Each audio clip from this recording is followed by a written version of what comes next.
Welcome to the Do Life Well podcast. Join your host, Gavin Merwin, and his guests as they explore the nature of doing life well. Now, let's dive in.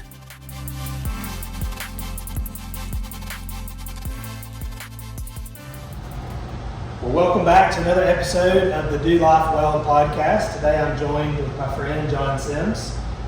We've known each other how long? 5 years? Yeah. Maybe? 4, 5 years, something like that. Yeah. Super excited about today's topic.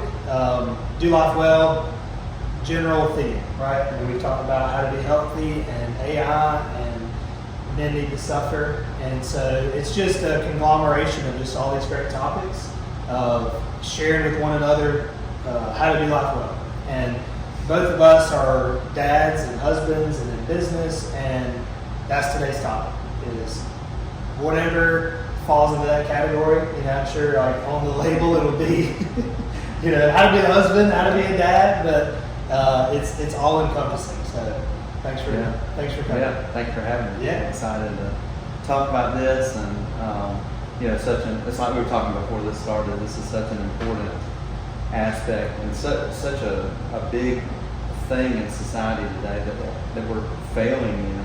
But I think we have a lot of room to grow and expound upon. I think it's going to be a good conversation. 100%. Looking forward to it. Yeah, for sure.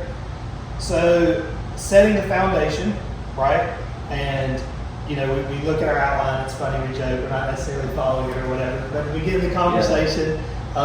You know, we were reading a book back when we first started talking about this. I'm gonna read a quote from that book, and it says, "Many men live under the faulty assumption that true marital bliss consists of being in a relationship with a woman who causes him little or no grief. And as a result, many marriages find themselves in peril due to a failure to view their relationship as a sanctifying work. Family shepherds must grasp this truth. We must understand that God uses marriage to chisel away at our rough edges and to conform us to the image of His Son." And like parts of that as I'm reading it that I really love, because it's like even in the intro to the podcast, like before episode 1 that I did, it was like, certainly no one has it all figured out. Sure. Me included. But it's this, I mean, this speaks to that of like iron sharpening iron, what we're doing. But even in your marriage, you know, I was having lunch with a friend and he's like, you're a partnership. You know, don't miss half of your equation. You know what I mean? Yeah. When you're thinking and making decisions and stuff of that nature. And it's like, I don't know, that just so well to me sums up like it's not easy, life can be challenging, it can be stressful. But you know, you're going through this with somebody, so don't have these unfair expectations of marital bliss, you know? Right. No, I think that's something too. When you first get married, you think, oh man, it's all about the love and all about the time together, you know. And you realize once you get into it, there's bills to pay, there's disagreements that you have, there's arguments you have to work through, and there's things you have to work through, and it's a refining process. I mean, if you're the same person 10 years in the marriage that you were your first year of marriage, something's seriously wrong there. You know, and Christina and I have been married on August 1st, 10 years. It's our anniversary. In fact, you know, very quickly. But I mean, when we first got married, it was tough. Man. She was 1,000 miles from home. I had just graduated from Christ for the Nations in Dallas, Texas. She had graduated the year before and was living with her parents. They were traveling, did a little work in San Antonio.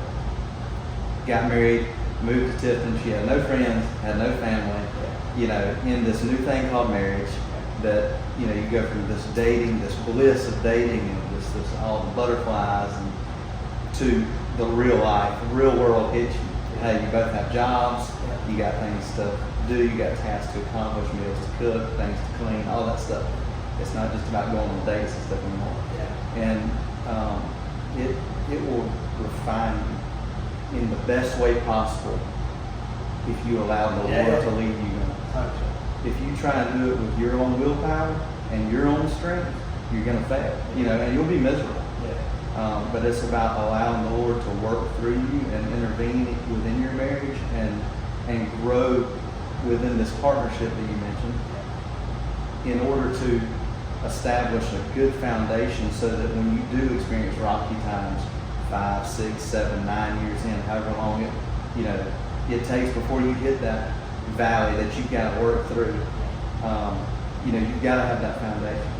And keep in mind too, we've got to keep in mind that even though you may hit a valley, our trajectory is steadily upwards. Yeah, that's right. So as long as we have the Lord in the middle of that relationship. That's it.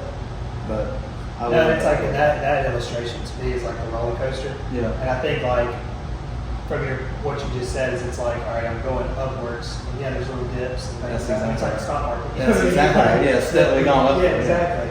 But I will say, like I was reading in James with a friend, don't live life on a roller coaster. Like emotionally. And so it's not the picture of like this yo-yo. You know what I mean? Right. Like marriage is bad, marriage is good, marriage is bad. Yeah. But it's like life is tough, life is not, life is tough. Yeah. You know what I mean? And going through that process together. Yeah. And it's fun. Oh, it's you so know, much fun. I mean, like I never bought into like, the old guys talking about, you get at our wedding, like stick cash in your pocket and life's over, son. It's like Yeah. I don't. Yeah. And it's generational. I get it. Yeah. I don't view it that way. It's awesome. Yeah. And we have a ton of fun. Yeah. It's not always easy, but Yeah. I wouldn't want to do it differently.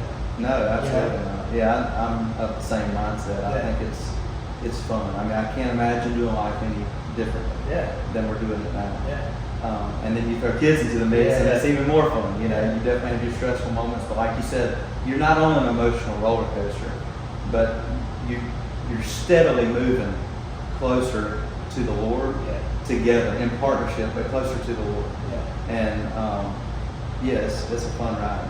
How long were y'all married before y'all had kids? 2 years. Okay. 2 years. So we got married in 2014.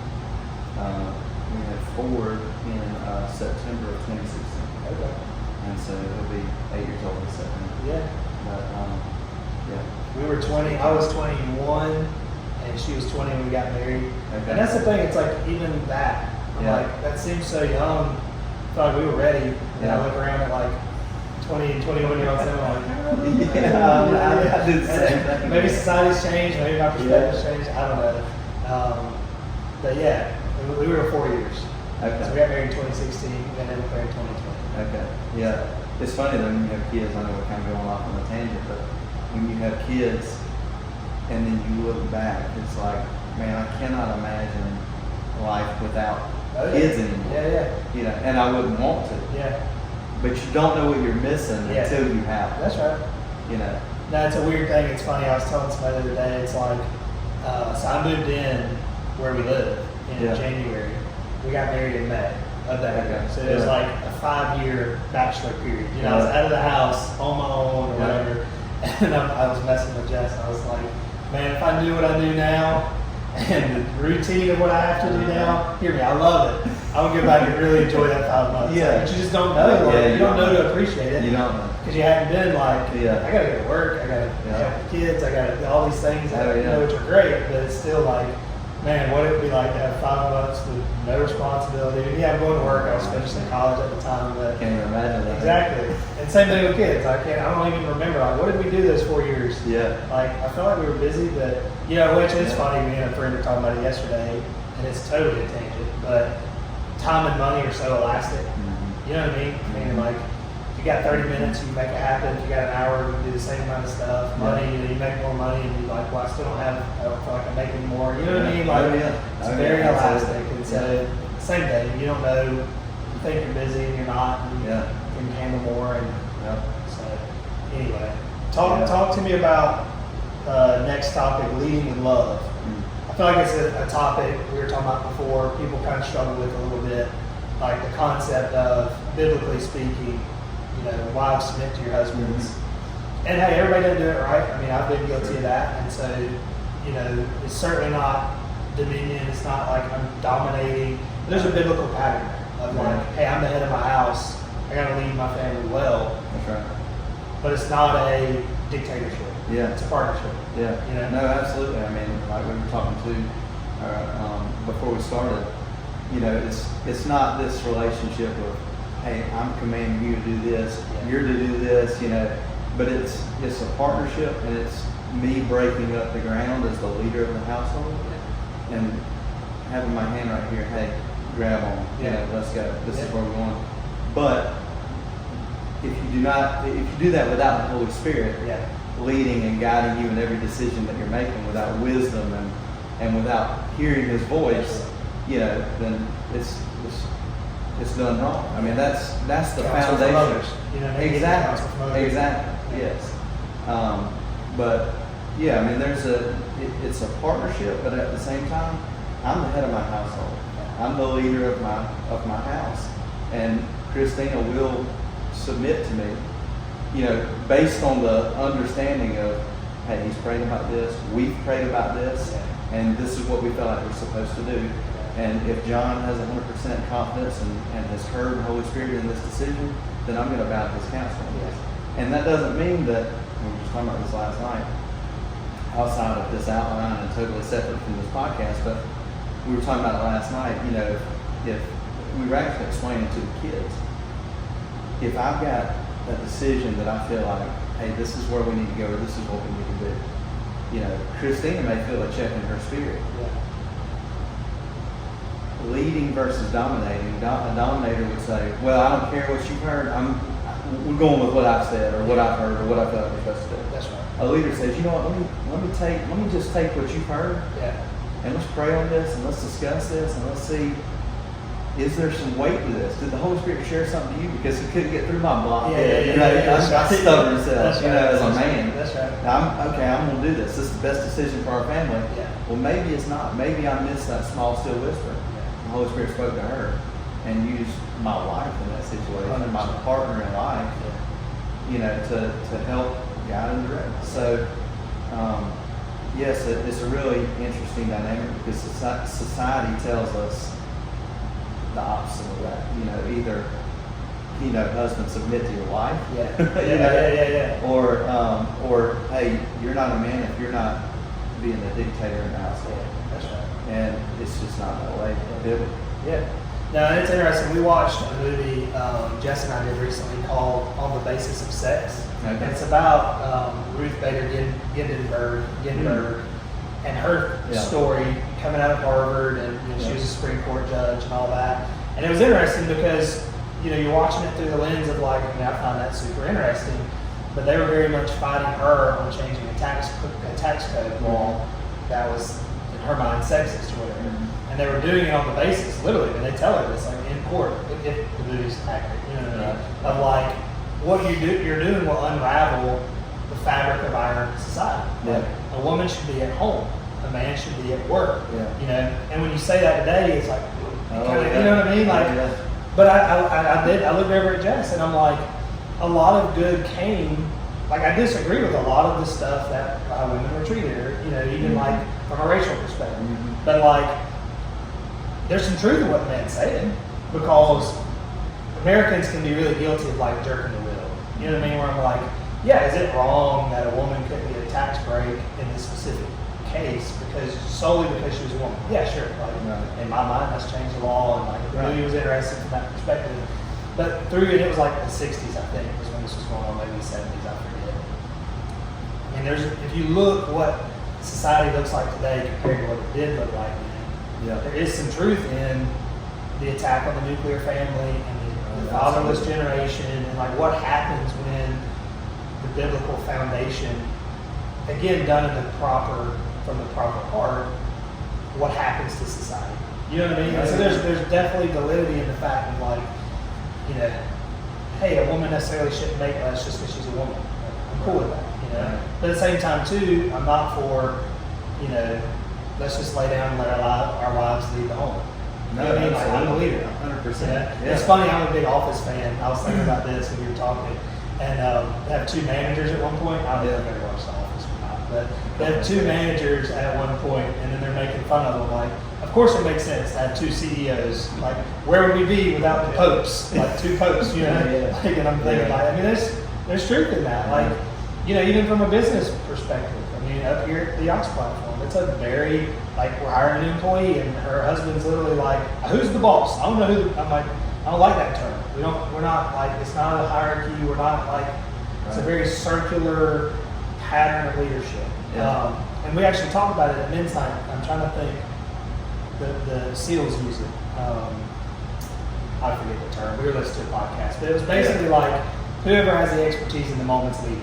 Does that make sense? Yeah. It's not always the CEOs dictating. And very similar in your house, where it's like, we're at the beach and Collins falls. She hits her head. This is like real life. Okay, she's screaming, crying. I'm calming the situation, but ultimately, if we're going to the emergency room or not, it's pretty much up to Jess in that moment. Right. It's like you're the caretaker, you're the nurturer. That's right. You're with the baby all the time. Yeah. You probably know best if we need to go to the emergency room or not. Yeah. Now, like as the husband, we're going to calm down. Right. I'm not going to freak out. I'm going to bring stability to the situation. Exactly. But I'm not choosing whether we're going or not. Yeah. And so I'm allowing her to lead in that decision. And so that's, I think as much as anything, what we're trying to say is it's like you definitely co-lead, but at the end of the day, the buck stops with me. That's You know right. what I mean? That's There has to be a point in any organization, business, church, family, Yeah. there has to be someone ultimately responsible. Yeah, absolutely. And I think to build on that, ultimately the buck does stop with you, but regardless of what the situation is, there's respect and there's honor. Yeah, that's right. And that's a core foundation of our marriage, and what it should look like from a biblical perspective as well. Yeah. I mean, we have to have a culture of honor and respect, and if you can't communicate that way or you can't work that way, then there's going to be some issues there. Yeah. So, and that's in an organization, that's in a marriage, that's in a friendship, whatever it may be. Yeah. So, Well, and two, so like the shift into work-life balance, because I put down the importance of sharing everything with your spouse. Yeah, So absolutely. put thoughts together of, you're talking about, hey, I'm trying to make a decision. Did the Holy Spirit say something to my spouse? Mm-hmm. Okay. Well, like for us, for Jess and I, we communicate about all kinds of stuff. So I know some people like are real boxy with their way of life, and that's cool. Yeah. And like, again, it's like we were talking about what's right, what's wrong. It's not about right or wrong. It's just, we have some younger couples in our lives that are getting married, and I had lunch with one of them, and I told them, I was like, if I was you, I would just go see the pattern of 2 or 3 couples' lives, filter for what works for you, and flush what's not. Yeah. I mean, you got to figure out what works for you. Like, That's you right. can't just carbon copy advice for people, Right. But for us, for Jess and I mean, she knows the deals I'm closing at work. Mm-hmm. She knows what's going on at church. She, like, anything, for the most part, in my life, I'm communicating with her, and same for her. Like, we're just having these conversations. And the reason I make that point, I think it's important, is if she doesn't have that context, can she help you make decisions? Exactly. And hey, everybody doesn't look at it that way, and I'm cool with that. But Right. for us, it's like we share everything for the most part. That's how we do as well. Yeah. Because to your point, if I don't share everything and I'm not transparent and I'm not honest with everything going on in my life, how does she know how to support me? Yeah. If I'm going through a real stressful time at work, or if I've got a big project I'm working on that I'm having issues with, and I'm not sharing that with her, and I'm frustrated, I'm coming home stressed out, I'm getting irritated with the kids, irritated with her, she doesn't know what's going on. And then it just opens that door for the enemy. Well, what's he doing? What's going on? Am I doing something wrong? And it's just her inflicting her own self-harm on herself in her mind, because I'm not being transparent, open about, hey, this is what's going on, this is why I may be a little irritated. And two, how can she pray for me? Or how can I pray for her? Yeah, She's not sharing something with me. You don't know what's going on. Right, that's something I don't know if y'all dealt with the same thing, but when we first got married, it was sort of a battle, man, as far as Christina's tough. I mean, she's tough as nails. But I would be, if I could see something was going on with her, I'm not gonna let it go. I'm gonna pull it out. I'm like, tell me what's going on now, because I want to know what's going on so that I know how to, care for you and support you and be there for you as a husband. But there's got to be some give there. Sure. And I think that's something too, from when you first get married to, later in your marriage, and as you progress in your marriage, you learn how to do that. You learn how to be there and how to communicate, how to be open and transparent with your spouse in the way that you need to, And that was something that she did, is, well, I'm just rather internalize it and I can deal with it myself. And then it turned out later on in the month, or 2 months, 3 months down the road, it would just all come out at one time. And I'm thinking, man, we're not doing this. Like, we're going to handle that as men. It's like, hey, I'm ticked off. This is what I'm dealing with. Yeah. You know, let's just get it over with and let's talk about it and move on. Sure. And so as a man, when you hear that from your wife, it's like, gosh, you know what I do.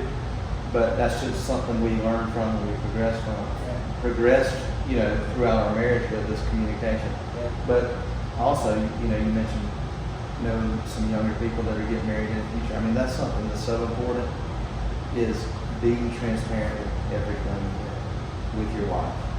Even if it's something that you've done wrong, even if it's something that you're dealing with, that you just got to be transparent with your wife. It will help you out so much in your marriage to openly communicate and to be honest with everything that's going on in your life, your struggles, everything. Yeah. And that's the approach we take. Yeah. And that we've taken, and we've gone through some stuff with that. But we can get on into later on. But it's hard to do as a man. It's hard to open up and be vulnerable. We don't do that well as a man. But I think ultimately that's something that contributes to better leadership, is opening up ourselves and being vulnerable as men, because then we've got our partner, our wife, right there by our side that's praying for us and going to war with us, right by our side. So, and too, it's like the thought I have is like trust and transparency. And like maturity is when they're being vulnerable with you, don't violate the trust. You know what I'm saying? I mean, one of share outside their home, but even bigger than that, like be okay with not having the thought to use that against them later or whatever. You know what I'm saying? And choosing not to. You know what I mean? And vice versa, like just communication. And even in that realm of like sharing everything, and for me, again, it's like what works for us, like even up here at the office, work-life balance. Mm-hmm. And some people view that very differently. Mm-hmm. Me personally, it's like I'm one person. Mm-hmm. So like I may need to handle the kid situation back at work. I'm not saying don't have deep thought and don't like carve off time. Right. And everybody doesn't have flexibility in their schedule to be able to do that kind of stuff. So I recognize that. But I'm just one person. And so I try not to put these silos around these areas of my life. And work's one thing, church is one thing, not-for-profits are one thing that I'm a part of, exercise is one thing, my wife is one thing, my kids is one, it's like it's just all together. So when we talk about work-life balance, what does it mean to me? It's not necessarily being so rigid in that aspect, and even knowing like going through seasons. We were talking about that. Like we're in a really busy season. Like I communicate with my spouse, like literally yesterday. Can you go pick up dinner? I don't think so. I don't think so. What time will you be home? And literally, I text back, I need some space. I got a lot going on. As in like, hey, you may have to carry the kids tonight. Right. I got a lot going on. Right. But then on the flip side, hey, I may take next Friday off and just hang out with you guys. Because you had to sacrifice me time then. And so I think it goes back to, again, just good communication and putting all that together where there's not these rigid work life. Does that make sense? It's all one life. Absolutely. In my mind. No, I totally agree. And we take that same approach of having an open channel of communication when it comes to that. Because like you said, they're just as involved. You're up here, you're doing the work, you're involved in these projects and everything, but they're just as involved in a sense because of their relationship with you, and how much work affects you as a husband. But one thing that I've tried to do, and I try and do every Friday is, of course, there's ebb and flow of the busyness of seasons and stuff, but I try and take off at lunch every Friday. And utilize that time when I get home to spend with the kids, or we'll go to the farm, or we'll go fishing. And also, we were talking about my other business I'm involved in, but I try and involve Ford, being our oldest, at 7 years old, as much as possible. Let him hear the conversations that are going on. Let him see what I'm doing. To show him, hey, this is what it looks like to do work over here. So you got this work, and then you've got everything else going on over here with the Heritage Foundation, about nonprofits, but at the same time, spending time with you guys, going out to the farm, feeding the cows, going fishing, shooting guns, and so there's a healthy balance in all of it. Yeah. But at the end of the day, you've got to figure out what works for you and your family. Yeah. But it can't be lopsided. It can't be so one-sided, because you want to do everything in excellence as a Christian. Yeah. As a member of the kingdom of God, you want to do everything in excellence. That's our standard. Yeah.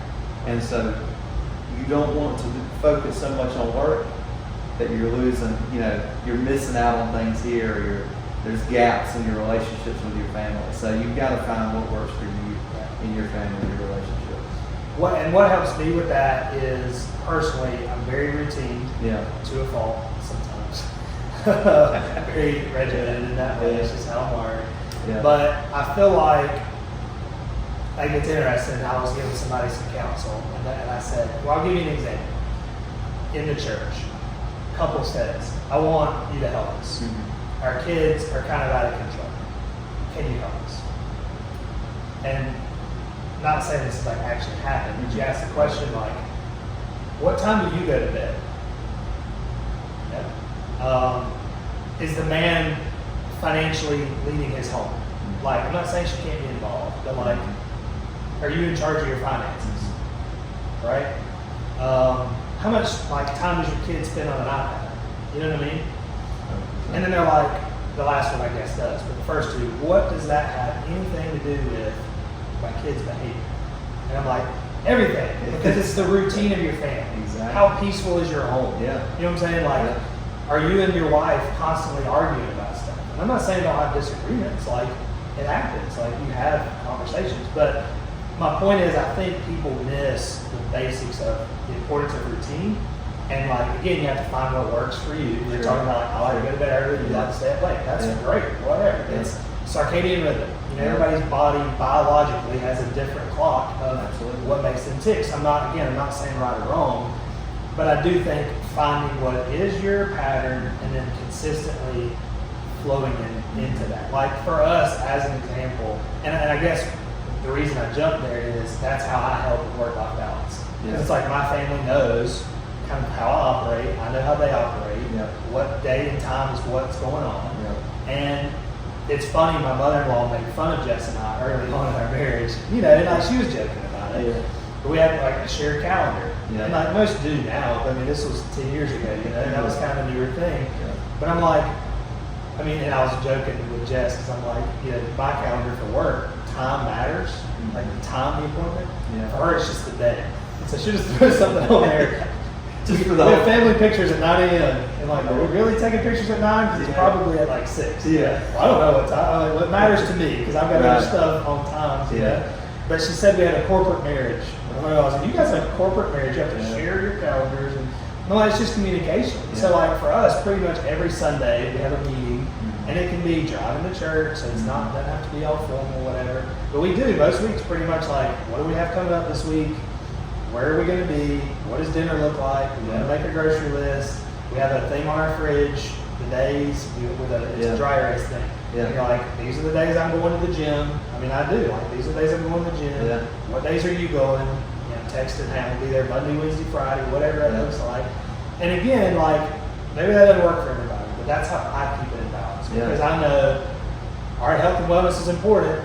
If I don't schedule it into my day, I'm probably not going to do it. I'm going to find a reason not to. Spending time with my kids is important, so I'm going to schedule. I'm leaving at 12 on Fridays. Doing this is important, like this podcast. I told her whenever we decided on it, it's like, all right, on our calendar, Saturday morning, this time to this time, I got to block off. So again, like I'm not saying be rigid in that. I just think it's important to have a routine, especially for your kids. Like young kids, they don't do well if they don't have a bedtime. They don't have. I don't even want to talk about y'all's bedtimes. Y'all's kids are so early and just like it makes me so jealous to think you got all this time.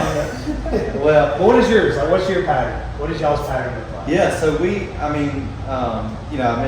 mentioned the Friday afternoon deal. That's one thing I try and do as far as work goes. But we have, over the last 6 months, have really tried to prioritize our Sabbath and establish a Sabbath.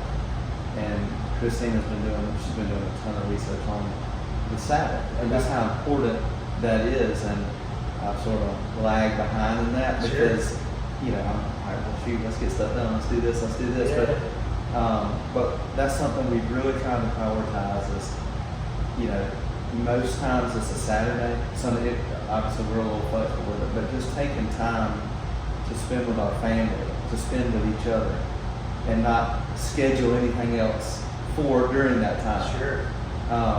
But we do the same thing. We keep a dry erase, you know, a calendar in the fridge, and she keeps up with everything going on.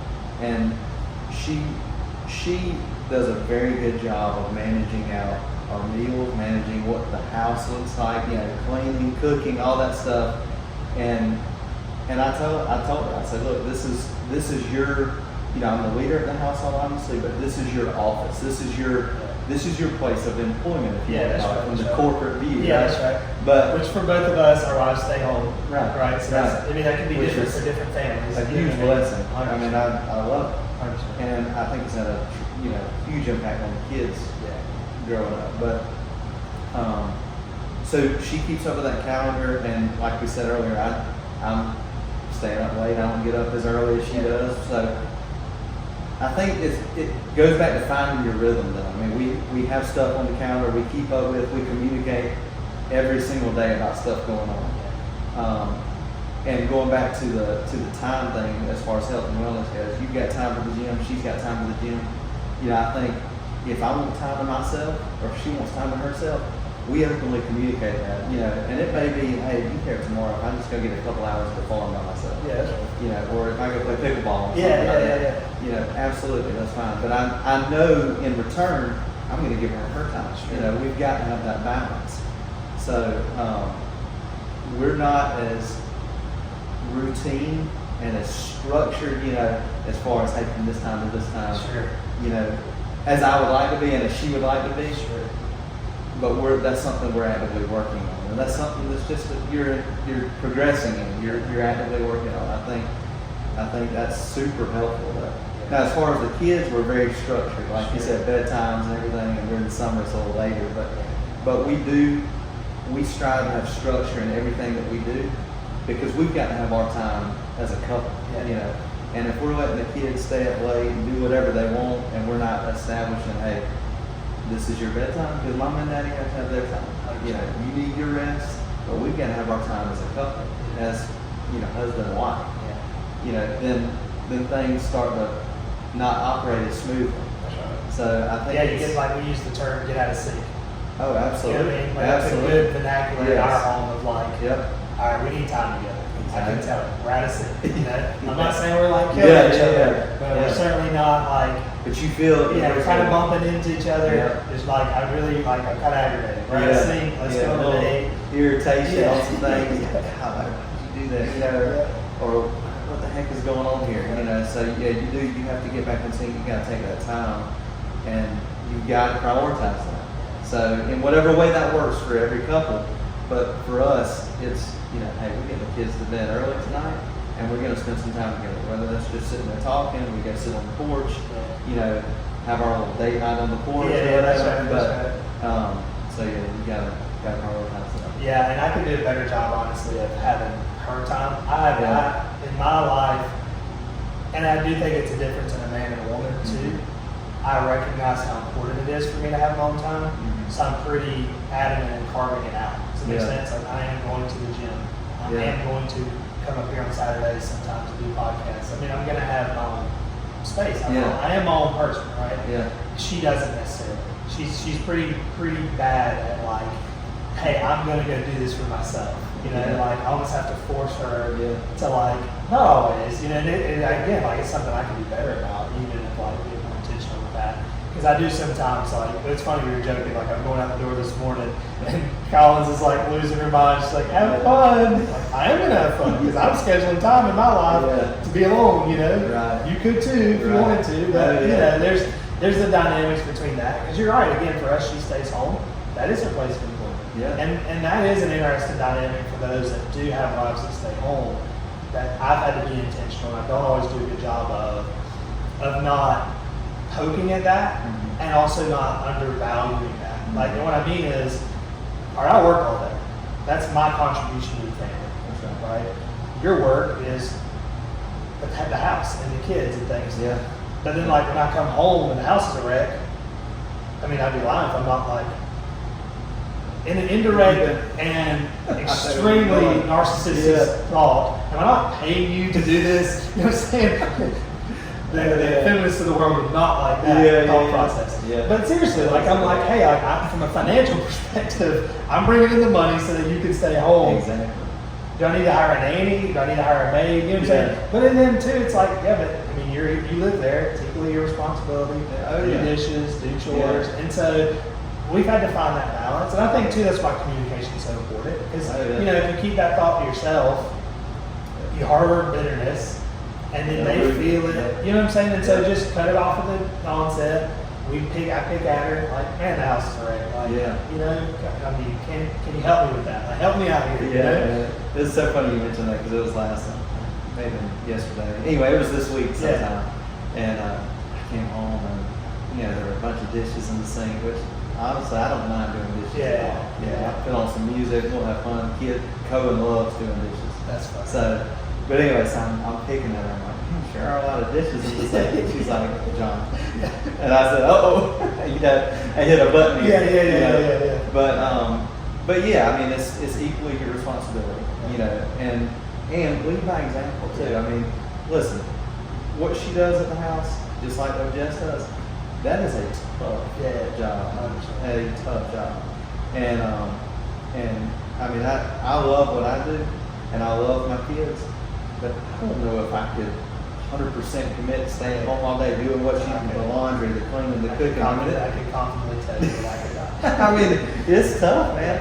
So, I honor her, and I love, and she loves doing it. Yeah. I mean, that's what she's always wanted to do. Yeah. I mean, since we first got married, I either want a dog or a baby is what she was first saying. And I just want to stay home with kids. I just want to, cook and be with the kids and all that stuff. But let me ask you this, because this is something that I struggle with. And maybe it's because I don't have a specific routine or structure around it, and we were just talking about this the other night, is, I've got to have my time. She's got to have her time. But when I say, hey, I'm going to do my own thing, I'm going to the farm, I'm going to go fishing, I'm going to do whatever, I almost feel I leave, she gives me the time, she's more than happy to give me the time, but I almost feel guilty in a sense of, man, I'm getting my own time. She's at home slaving away like she's been doing all day, and I've been at work, but I don't know, it's almost this internal battle. But I think that goes back to what you were saying is, you carve out that specific time. I want you to do the same thing that I'm doing, as far as I want you to carve out that specific time. And there's sacrifice there. Hey, you give me my time away that I need, and I'll give you your time away that you need. But let's put it on the calendar, and then we're good with it. And I think I've definitely felt that before, but I think it's almost for me mentally, I'm openly communicating that I want you to do this. Yeah. If you choose not to, I can force you, and I have set up a surprise. Hey, I got the kids. You're going. I mean, we have done that before, but it's almost like I think the way I don't necessarily feel guilty is because of that. Yeah. You know what I mean? Where it's almost like every person needs this. Absolutely. You gotta go make it happen. No different than I am, and I'm making it happen because it's healthy. So I'm not going to feel about it. You know what I mean? Yeah. But I have. I mean, especially you have situations or whatever where it's like, I don't know, I can't give you an example, but you get what I'm saying. There are times when I'm like, it's kind of probably crazy that I'm not here doing this. I probably should be at home with her. Like, she needs more detail, like, yada, yada. And I have felt like guilt before. But I mean, I think moms deal with it a lot. Mom guilt. She tells me, get your nails done. And you're like, what with the kids? I'm like, whatever. You know what I'm saying? Like, mom guilt's a real thing. And she feels the same way. That's what we were talking about. She went to go meet somebody at strip clubs last night to go sell some lamps or something that she saw on Facebook Marketplace. Yeah. And she, got the lamp sold. She was going to have coffee with a friend, and she had 20, 25 minutes until she went to make coffee. And she's like, I should get back home. Yeah. Just help out with the kids. And when she left, it was kind of one of those situations like this morning with you and Jess, and the kids are going crazy. They're off their rocker, and I'm like, have fun, baby. Yeah. Go enjoy your She's like, nice, peaceful coffee. sorry. Yeah. I'm just whatever. That's fine. Yeah. But she feels the same way. So it's this communication and structuring and carving out that time for each other, and recognizing, hey, this is your time, this is my time, and it's all gonna be all right. It's all gonna work out. Still we come home, help the kids and everything, but you each have to have your own time. And again, it goes back to whatever works for you and your family. Yeah, that's right.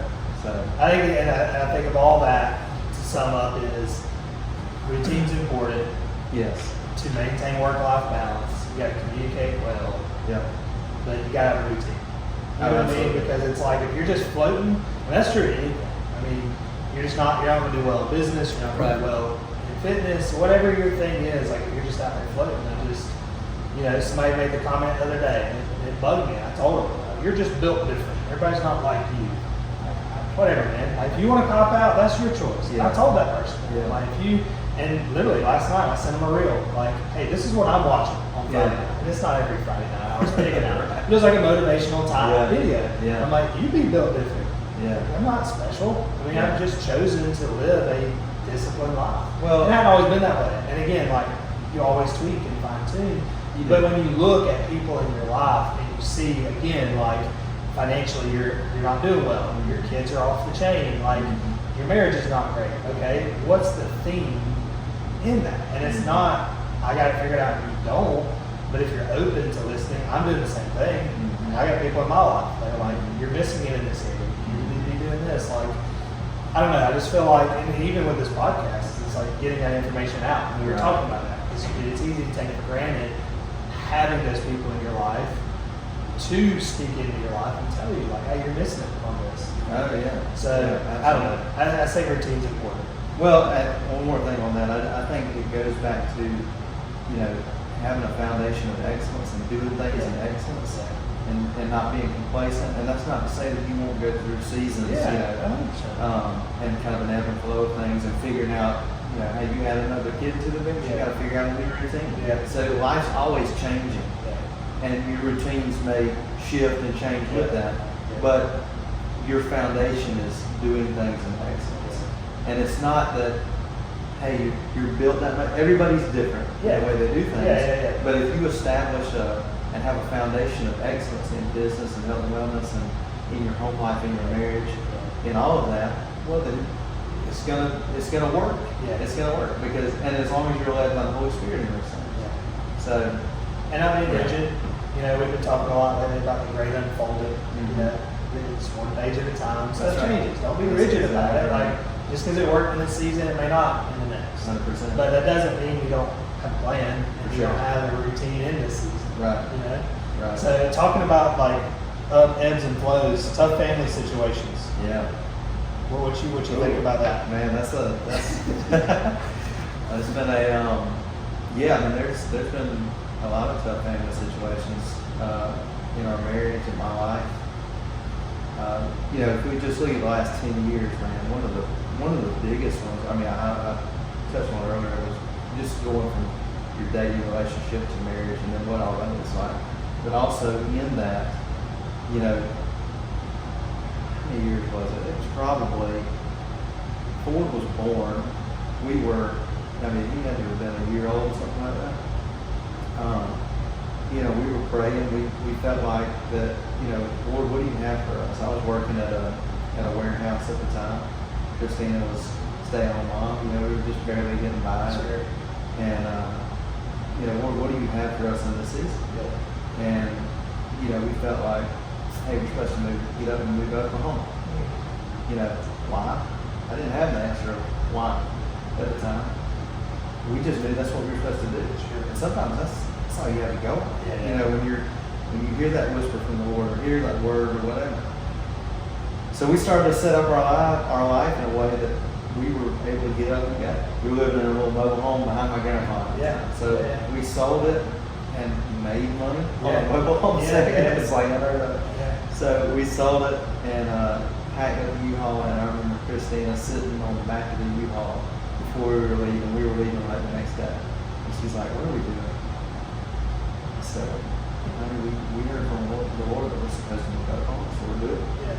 You know, and so we packed up, we moved out there, and had a job lined up. Everything was kind of working out. Yeah. So we get out there, and job fell through, and you know, here I am, married 3 years, have a 1-year-old, moved halfway across the country, don't have a job now, living at their parents' house, and I'm thinking, man, what have I done? Yeah. What did the Lord do? Who Did does we this hear to their this family? right? Yeah. You know, I'm failing. Yeah. And so, man, for 6 months, I mean, I applied out for I don't know how many jobs. We burned through our savings. I mean, just a really tough situation on our marriage. We're living with our parents. We're living with our brother. You know, just trying to figure it all out. And ended up fracturing my leg during the time. I mean, it was just a crazy season. Yeah. But we learned so much during that season. I mean, even in the sense of walking in obedience, and just hearing the Lord and obeying what He's doing. Ended up getting a job out there at a paper plant, and man, it was a rough job. Did it stink? Don't paper plane stink? And it was a rotating swing shift. It was days and nights, You know, never got on a normal routine. I was back in school at the time, and just trying to figure out what the Lord wanted for, what He had for us. Yeah. And but it was, I wouldn't trade that time for anything, because it was such a difficult season, but it was such a good season where we grew closer to each other. Yeah. We grew closer to the Lord individually and in our marriage. And there were opportunities, my current job, All Health, came out of that. And so we were out there for roughly a year, I believe, and came back home for Christmas. And Ray, our CEO, he had a meeting with me at Starbucks. And he's like, hey, this is what I'm thinking. You know, think about it, pray about it, whatever, and let me know. And we prayed about it, and it was like, you know, this is a door that the Lord has opened, no doubt about it. But I truly don't believe that door would have opened up unless we would have taken that step in faith and in obedience, you know, and taken that risk. I mean, and you know, that's just one tough situation that we've been through. But leading in obedience, even when it looks crazy to everybody around you, you know, you've got to do what the Lord's telling you to do. Not what the Lord's telling Gavin to do or you know, anybody else to do. You've got to focus on, Lord, what do you have for me and my family? And how do I lead my family well? How do I lead in obedience? And stepping out in faith. I mean, our life is a faith journey. This marriage is a faith journey. Right. I mean, you can't do anything without faith. That's right. So and it's the tension between making good decisions and faith. Does it make sense? Oh, absolutely. And you know, Terry and I talked about like the wind's important. Yeah. And in this vernacular, and what I mean is like in our lives at least, I've seen it in mine, he's seen it in his. The Lord will almost blow your stuff. Does it make sense? Like we've been talking a lot at men's night lately in our church circle, our culture, around like dreaming for more, and like from a financial perspective, you can have more. Like, but does that mean, all right, I like to swim, and I work at Starbucks, so I'm gonna go buy a $100,000 pool?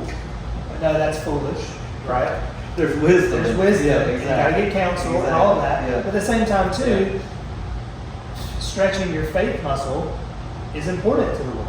Like, He wants us to do that. And so there's this tension we live in between like stretching our faith, going out on a limb, but then also making wise decisions. And I think that's why like a simple devotion is so important. Meaning like generally it's a whisper.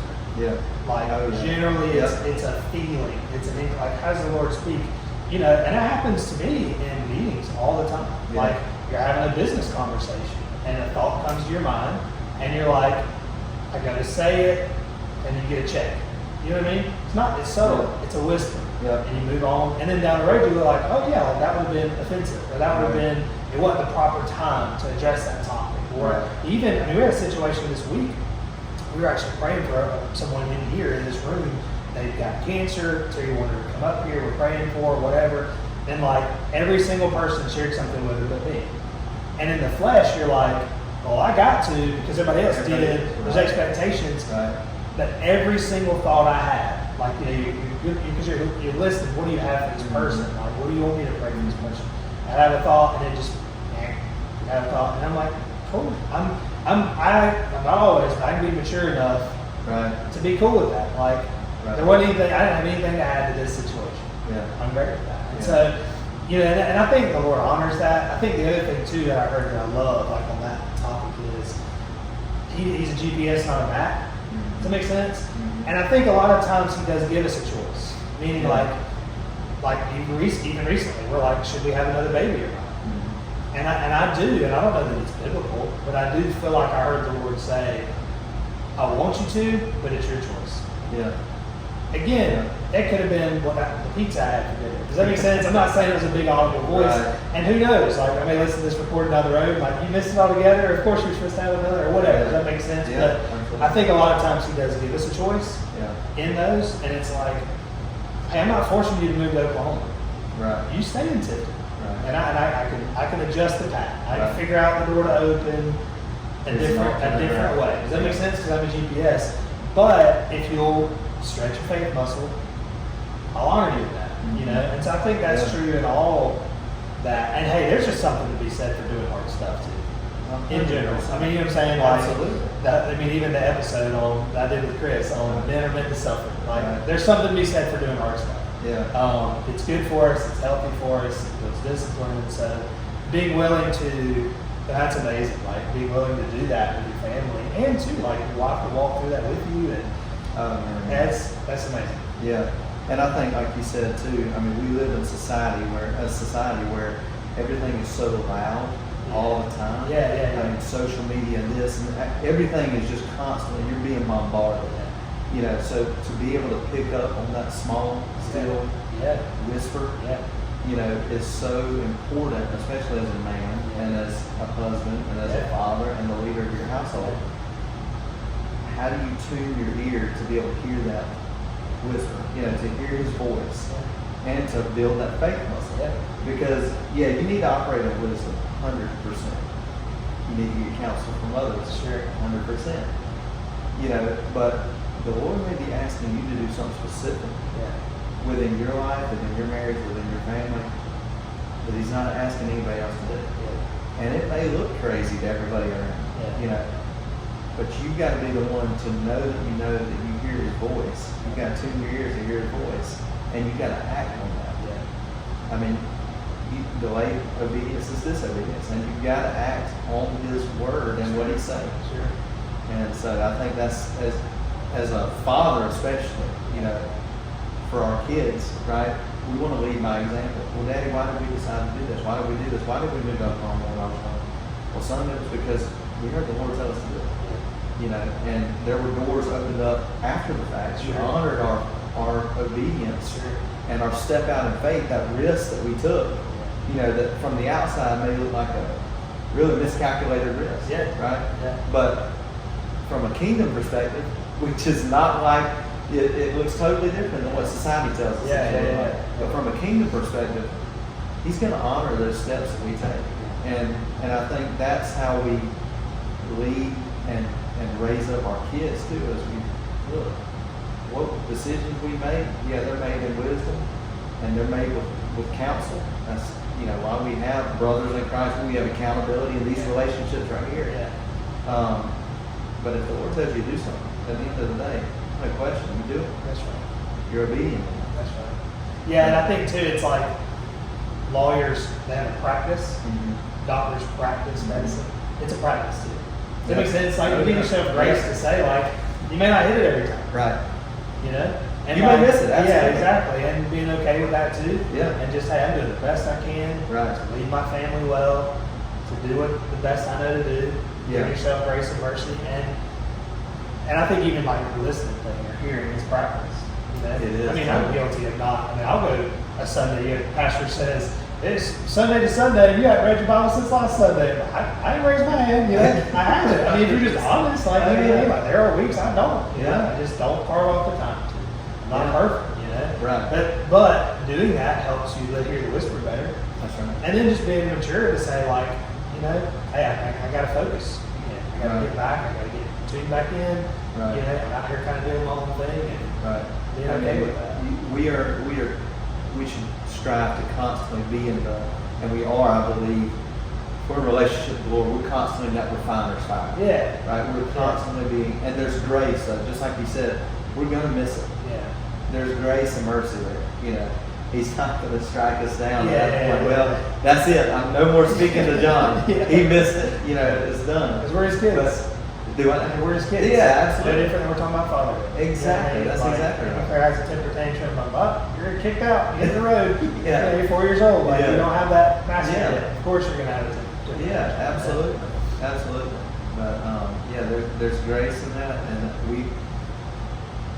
we just because we missed it last time, or just because we might miss it, we shouldn't hesitate to step out in faith.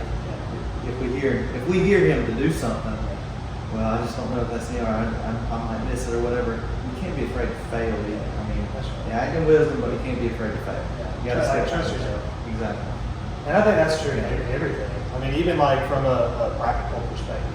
Yeah. For a man, trust yourself. Yeah. Like you made your own, you got it. Like do the best you can. You know, be sensitive, be kind. Yeah. Trust yourself. It's all good. Yeah.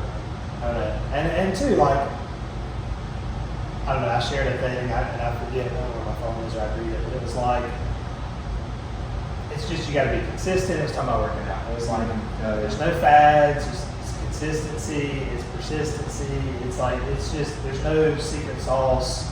Right. You're not built different. It's just doing this stuff over and over and over. You know? Yeah. I think it's the same with your kids. Like, you know, hey, you feel that with your wife, great. I mean, you go spend time together. Think about it. I hadn't spent time with kids lately. Let me carve off some time from work. Right. And on the flip side, that's true. Like, hey, I got a lot going on in the office. I'm gonna have to give it more attention. And again, it's work-life balance. And I was telling somebody, like, in going into advice for young couples, a young couple about to get married. I told this person, I said, you can't have an unfair expectation if you're not telling at this point fiance, if you're not communicating with them that you're in a busy season at work.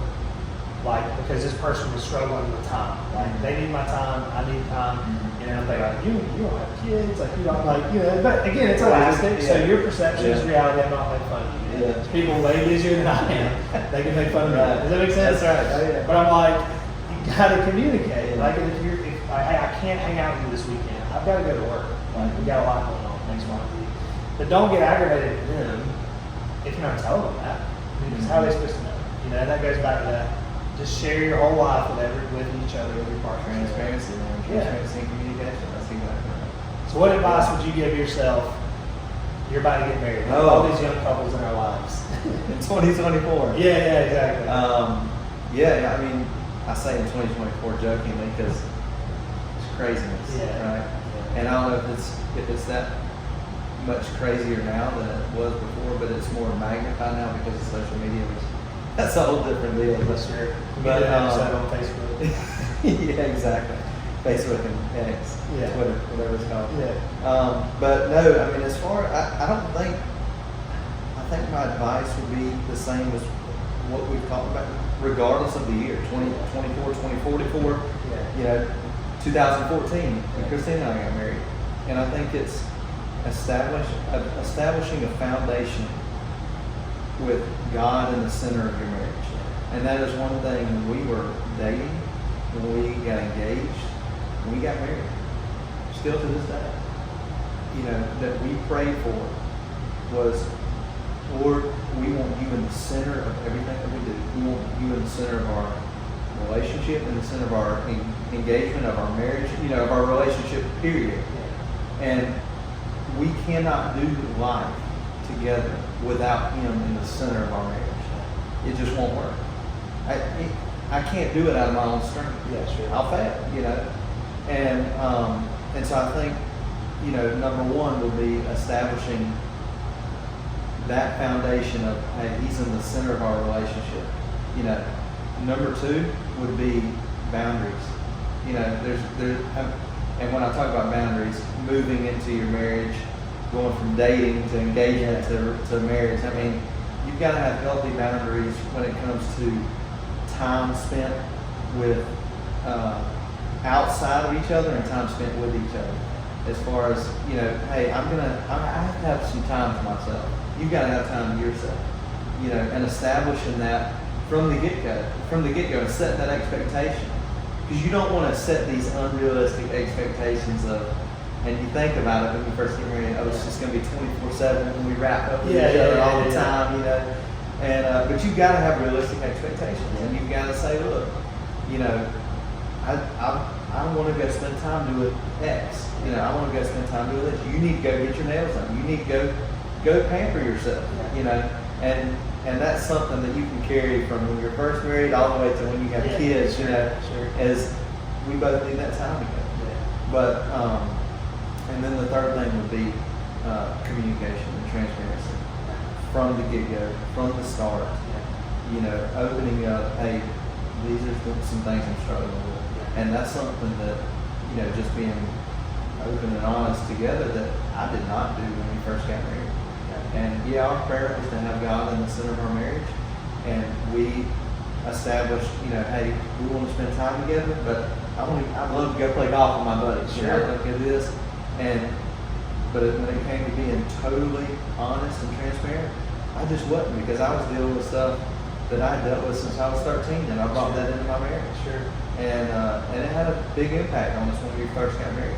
And it took several years, because it's embarrassing just being vulnerable as a man dealing with stuff that you dealt with, you know, when it comes to, you know, lust and pornography and all that stuff that you dealt with since you were so young, you know, 13 years old. And when you bring that into your marriage, it causes this trust issue to be, and trust to be broken.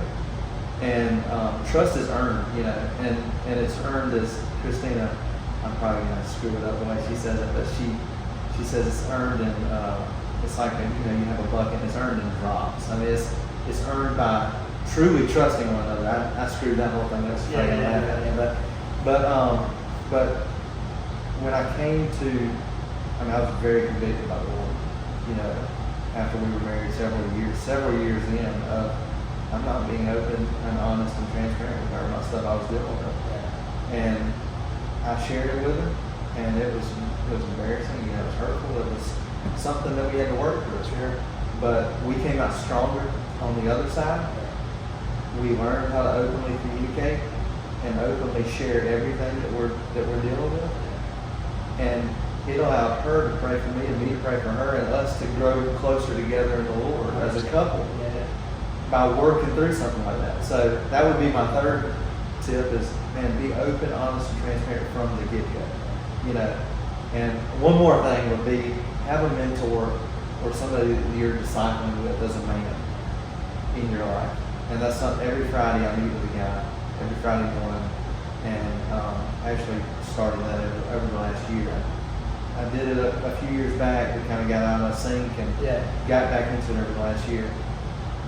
It's so important from a husband perspective, father perspective, business perspective, to get with somebody that you're discipling with, that you're spending time with, that can mentor you, that can pour into you, that you can sharpen, iron sharpens iron, right? That you can sharpen each other, you know, through the things that the Lord is sharing with you, you and then another person.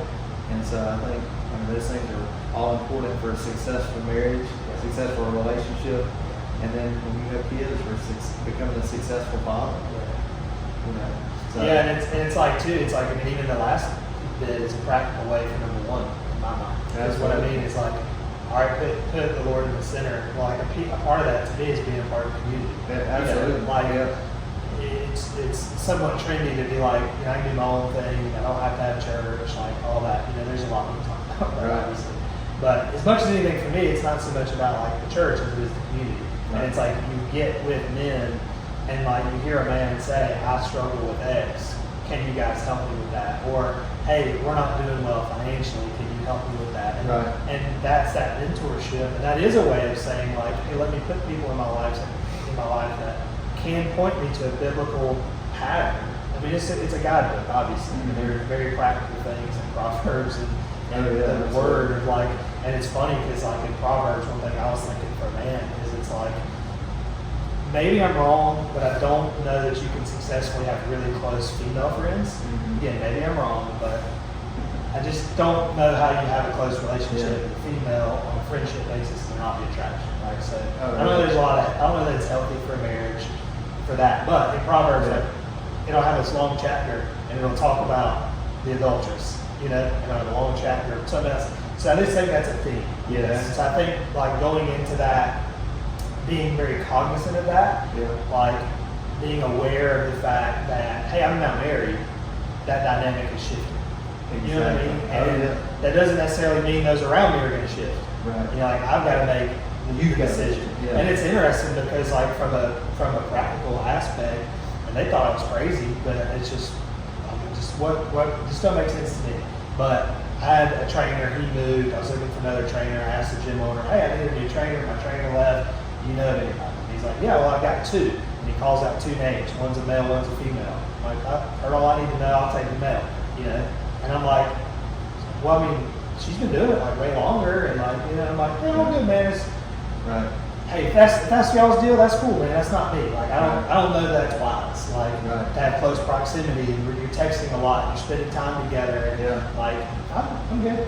Man. You know, but like I've been taught that. I've had men in my life to teach me, like, you know, here are practical ways to keep yourself, put boundaries around these topics, to where you don't. Because I don't know that many people just wake up one day and say, you know, I think I'm just going to go ruin everybody's life today. You know what I mean? I'm going to crush my kids. I'm going to get a divorce. I'm like, it happens so slowly.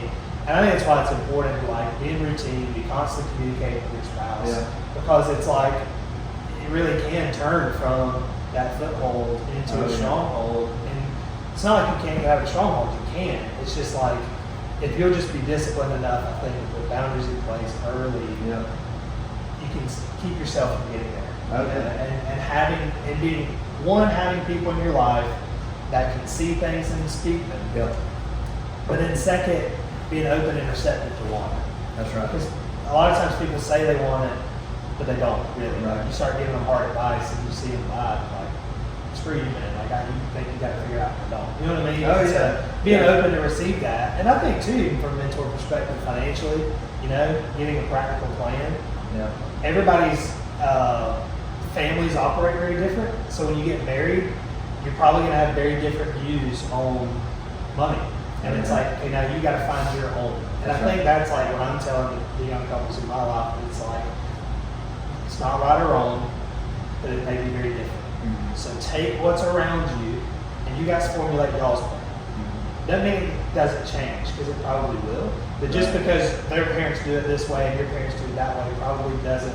What does that matter? Like, you got to figure it out for yourselves and hear what is right for you and your family. But I think just having a plan. I think people probably argue about money a lot just because they don't have a structure. They don't have a plan. They're just randomly doing stuff. So maybe this podcast should be called Communication and Marriage, because that's really what all these topics go back to. Is just you just talk about it. Just talk about it. Probably be okay. I know. I was gonna bring up something. I forgot what it was now on here, but here it is. You know, how do you ensure you and your spouse are on the same page? You know, it's funny. I mentioned that to Christina last night. We were just talking about this, and she sat there and she said, we just are. We're just on the same page with everything because we talk about it every day. You know, we communicate. And I hear you. I mean, maybe communication is something, but all this is connected. I mean, every bit of this goes back to communication. And even when you talk about the financial piece of it, you know, when you get married, that is something you have to work with. Is, all right, what does this financial piece look like? You know, are you a spender or are you a saver? Exactly. Because generally you end up getting the opposites. And you have to figure out, like, saving's important to me and it's not to you, or we got to figure out how much we're saving. And it's just practical stuff you just have to work with. Practical stuff, going back to establishing a routine and structure and having a budget that you abide by. But doing it in excellence. I mean, every bit of this is connected. And it's all you have to have a foundation. If you don't have a solid foundation, which is, biblical, but if you don't have a solid foundation, then none of this will work. I mean, you might be able to do it for a while, but long-term consistency without a solid foundation, you're either going to be miserable, just trying to grind and strive and push and do your own thing and turn the wheels. I'm a man, I can do it. I'm gonna lead. You do this, you do that. Or it'll just fall apart. So.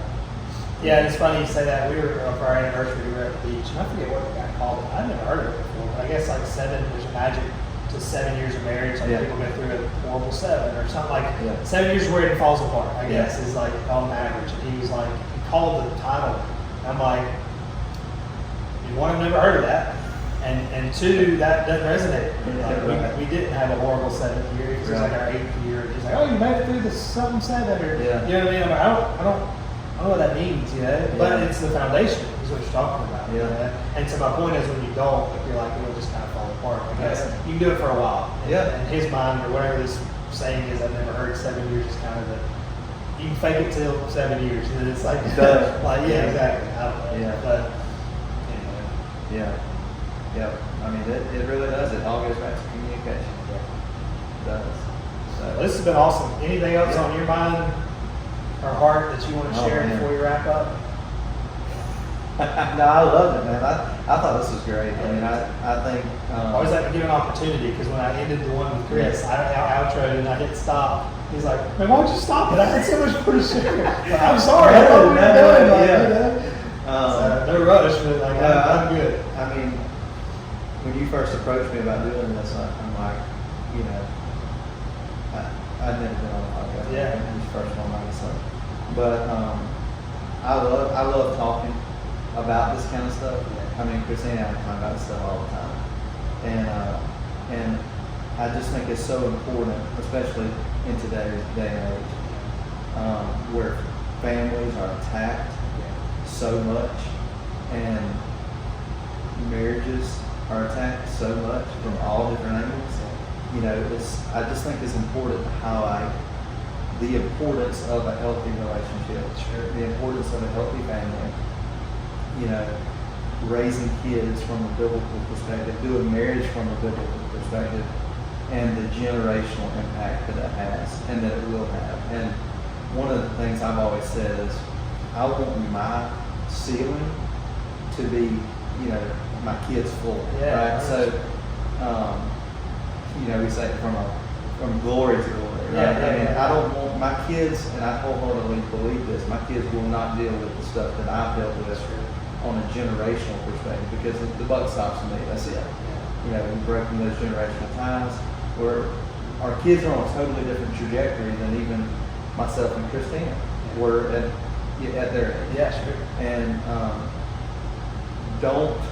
I would say to young couples who are getting married too, don't discount your starting point and the role that small beginnings, right? Small beginnings, humble beginnings, and really setting that true foundation on the Word, with the Holy Spirit guiding and directing every decision that you make. It will have a tremendous impact on your kids and on your marriage. I mean, even sitting there the other night with Cohen, actually it was yesterday, we were talking about what kids want to be when they grow up. And he said he saw a big tow truck riding down the road. And he's like, I think I want to be a tow truck driver. I said, man, that would be awesome. And he said, well, but I don't know if that's what God would want me to do.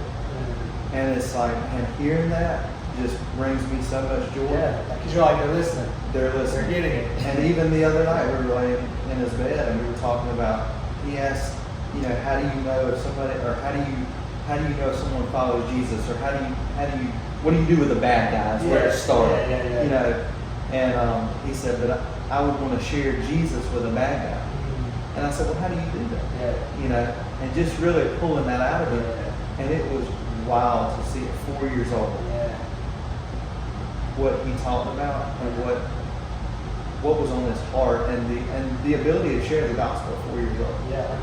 Blew my mind. So don't discount what the Lord does in your marriage and in your humble and small beginnings, you know, in your marriage and in your relationship with your spouse, because it will have a tremendous impact. And I truly believe that the decisions that we're making now in our marriage and with our kids will have a generational impact, you know, down the road. And that's my hope as well. You know, that they remember this and they remember what they're taught and carry that to their kids and their grandkids and their you know. So well, it's just like the thought I had is it's just not about you. It's not about us. You know what I mean? At all. And it's like, hey, yeah, you get to enjoy the process, right? And like you get to be blessed, right? You get to live a great life and all that, right? It's bigger than us. So much bigger. You know, in all aspects of life, but especially with kids. Like, just that selfless. And you don't get it right every time. You know what I'm saying? But it's like that's the hope. That's the reason. That's like why. What's the why behind why we want to have an excellent life and do life well? And it's not about us. No, it's about our kids. And it's about their kids. And you know, you have the ability to impact even those around us, even around you. Yeah. I shared at men's night, like we were talking about being blessed and finances. And you know, people can get kind of weird about that, and I get it. I mean, I understand. I'm like, I think it's important to define why you want it. You know, and Bill Johnson gives the picture of the oak tree, and it's like, how many people are taking shade under your tree? Well, if you're broke, I mean, no one is. Right. You know what I'm saying? Sure, I get to live a great life if I arrive or I want to arrive financially. Yeah, I get to benefit, but it's not about me. No. And it's the same with our kids. You know what I mean? Like it's about them and it's about others around us. It shouldn't be about us. No, man, it's the kingdom. And it's kingdom perspective. And if you have a kingdom perspective on your life, then you see, wow, it's a much bigger deal than just this little morsel of time that I'm given here on this earth, and this little time that I have to impact my kids and my wife and people around me. You know, and if what we do, if how we raise our kids and train our kids allows them to go share the gospel to one person in their entire life, one person, and that one person receives the gospel, it's all worth it. That's it. That's right. That's what it's about. At the end of the day, you know, I mean, we can talk about routines and structure and excellence and all of that stuff, but at the end of the day, that's where it all comes from. Is the desire to see the kingdom, His kingdom, fill this earth. That's it. Period. So that's it. What a great way to end it. It's not about us. Yeah, it's not about us. There you go. It's about others. That's going to be the title. The title, It's not about communication. you. No, it's not about us. Yes. I love it. Well, man, I had fun. I appreciate you joining me. Absolutely. Thanks for having me. I really enjoyed it. You guys have a good one. Until next time. See ya.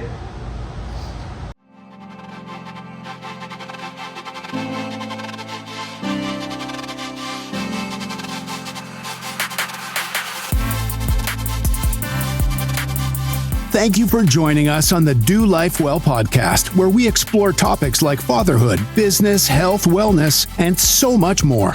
With each episode, we aim to inspire and guide you in embracing the art of doing life well. If you found value in today's conversation, please leave us a review, subscribe, and share with your friends. Until next time, continue the journey of doing life well.